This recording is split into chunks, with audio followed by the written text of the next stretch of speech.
તો ભરૂચ પાલિકા દ્વારા ચોમાસા પૂર્વે તૈયારીઓ કરવામાં આવી હોવાના સમાચાર મળી રહ્યા છે। ત્યારે વરસાદી માહોલમાં ઠેર ઠેર પાણી ભરાઈ જવાની સમસ્યા સર્જાતી હોય છે। ત્યારે ભરૂચ પાલિકા દ્વારા ચોમાસાની પૂર્વ તૈયારીઓ શરૂ કરવામાં આવી છે। શહેરના અનેક વિસ્તારોમાં નીચાણવાળા વિસ્તારોમાં પાણી ભરાઈ જવા પામતા હોય છે, જેને લઈને કાંસની અને નાળાઓની સફાઈ કરવામાં આવી છે।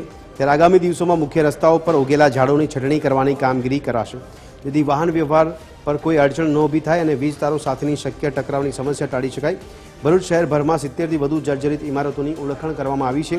તમામ ઇમારતોના માલિકોને નોટિસ પાઠવીને તાત્કાલિક ઇમારતો ખાલી કરવા અને જરૂર જણાય તો તોડી પાડવાની પણ સૂચના આપવામાં આવી છે। ભરૂચ નગરપાલિકા દ્વારા આગામી ચોમાસાની સિઝનને ધ્યાને રાખી જુદી જુદી કાર્યવાહીઓ હાથ ધરેલ છે। નગરમાં વરસાદ પડે અને પાણીનો સરળતાથી નિકાલ થાય એ માટે શહેરી વિસ્તારમાં આવેલ નાની મોટી 27 જેટલી કાચ ગટરો સફાઈની કામગીરી અત્યારે ચાલુ છે।